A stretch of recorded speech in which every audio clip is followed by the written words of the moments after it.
Okay, Gonz. First things first. Fall Brawl with Blue Chip. You're the founder, one of the founders and co-owners of Blue Chip, correct? Right, yeah. Okay. I told you I was going to shamelessly hit you up. I hit Neil Harrisman up for a hoodie earlier today. Oh, sure. Cool. And then he was like, hey, well, that's cool. Blue Chip's making me $350 more right now. Neil actually wrestled in our club growing up.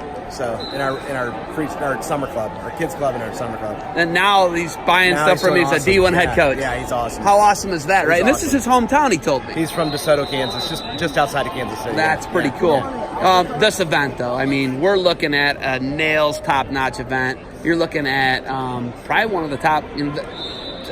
Tyrone Lewis told me this is on their training cycle. That's awesome. They train for this. His club trains for this as one of their 3 training cycles in preseasons, which is really awesome. But having a tournament like this, hosting it, being able to put your name on it, what's that like for you? It's awesome. Jason actually put the tournament together right as we started the company, maybe even a year before. And we started out at a local high school and outgrew the high schools here in town. So it's awesome to be able to bring it to a nice venue like this. This venue is incredible. Sick. First things first, there is another deck below this that is the twin to this. There is. Yes. So I walked down and I'm like, why are we not at arena level? And we walked in and they're like, oh no, you got to go up. And I was super confused. Yeah. But what a beautiful venue to be able to leave, high school, an older venue. Now you get to come to this, being in a real first class arena. What's that like? It's awesome for kids because if you think about it, a lot of kids when they're in high school don't get to go wrestle in big arenas. They get to wrestle in local high school gyms, and by the time they get to the state tournament, they're in awe, they're in shock. So this kind of gets them in a big arena before the big tournament, and that's awesome, I think, for kids. Think back to when you were wrestling, and your first time was going to the state tournament, and you walk into this arena and you look around, you're like, holy cow. No shock and awe. You don't wrestle the same. Yeah, right? not with this. It's not shock and awe going into a big venue like you're saying. Right. I mean, even the Fargo Dome. It's huge, man. It's huge, right? Yeah. So many people. But having a successful clothing brand, it's really a dog-eat-dog world out there. And there's a lot. It's a big market. We understand that wrestling is. But team wear, all this other stuff you guys do, what's it like being in that venue, in that market? Chad was telling me he runs the events for you guys. He runs the events. There's so much logistics. There's so much involved. There's so much ins, outs, and receivables, and people don't pay a bunch of money at a time. It's got to be a pressure cooker. What's it like managing a clothing company? It's hard because I came from the IT world. I was a consultant before I started the company. Jason and I got together and coached high school wrestling together, and we decided this is what we wanted to do. I went and did consulting for a few years, and then I left the consulting world to do this, and it was just us two starting out. Now we're about 28 people, and it's incredible. You're almost 30 people? We're almost 30 people, yeah. What is that like, man? That's challenging. Stressful, man. It's challenging. These people they're relying on you for their livelihood. They are. Yeah. Many families, right? 30 families roughly, right? You look at that, and then being able to give back the way you guys are with tournaments like this, putting your name on stuff, going to events, and giving people a quality brand. Like, I'm gonna hit you up for one of those hoodies. It's gotta happen. It's a high quality piece of clothing you got on there. What's it like knowing you make a great product?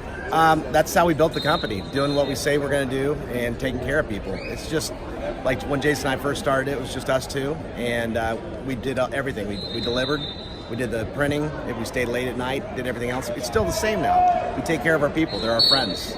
Wrestling's a tight-knit community, and you really want to take care of your people.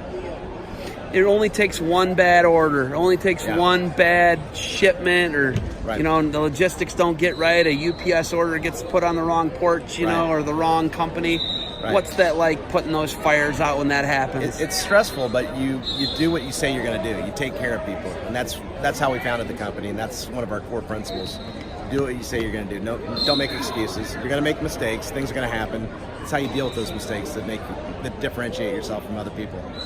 There's some other people who've had some problems with supply lines and timelines and things like that. And usually, turnarounds 6 to 8 weeks. People don't understand it. Sometimes it can be as far as 12 weeks out when you're producing garments and screen printing or sublimating or whatever you're doing. How do you meet the standards? How do you do that and make sure that you're within your, hey, we don't want to get growth. Growth is something that really makes that difficult to manage that. How do you stick within your parameters? Well, the challenge is a lot of the business comes in the fourth quarter and the first quarter. Wrestling season is short, so we get stuck right after Thanksgiving, And so you have Thanksgiving break, and you got to get things done. And it's just, you set realistic expectations with your people, and you take care of them. And you're honest. That's how we do business. You got to be honest when you're doing business. What do you want to see? What's the future of it? You know, you're probably someone who's got to be thinking retirement next 10, 15 years. That's got to be on your mind, right? Or are you going to be one of those people who's going to work forever? That's right. I love it. So I don't even think about retiring. I love what I do. I love the people I work with. I love the community that I'm with. Wrestling's such a tight-knit community that everybody knows everybody. I always say, you know, like Kevin Bacon, 6 degrees of separation. Wrestling's like 2. You know, it really is, it is, right? Yeah. I mean, this conversation right here proves it. Like, between you and I, we probably know most of the people in the wrestling community. And word gets around when you don't do something right. Yes. Wrestling people let other wrestling people know right now, quick, fast, and in a hurry. They do. It doesn't take much. Joe, bringing Joe in, Grow Wrestling. He's a Kansas City guy, a Blue Springs guy, Kansas City Metro guy. But what's it like bringing Joe in? What's he brought to the table for you? Joe's awesome. I mean, he knows everybody, and he's just a good person. He fits our core values, and it's great having him run events. It classes up our events. Being able to bring people in like Joe that can really run a classy event, it makes us better. Speaking of classing up events, my man Schmidt, he's on the mats. He's got a co-branded blue chip corner rugs. I work with Schmidt if you haven't figured that out. Okay, my man Schmidt, he's always hustling though. And you're bringing more people on, right? Defense Soap's a little on right now. We're trying to bring them on more, but bringing people in who are like-minded, how important is that to you? It's huge. You don't want to bring somebody in just for a sponsorship.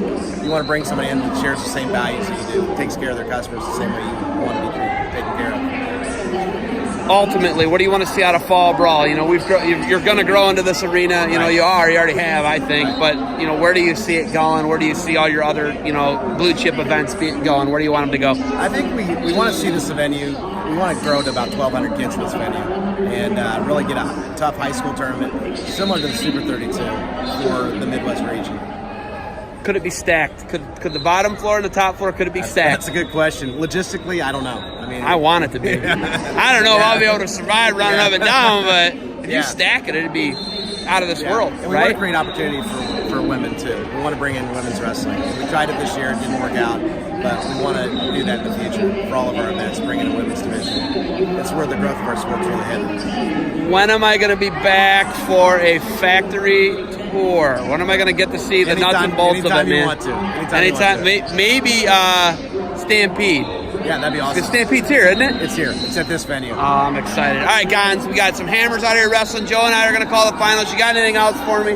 No, just enjoy the wrestling. I will. Hey, thanks for the time. Let's go out and get my gear all loaded up so I can fly home and be in style, all right? Awesome.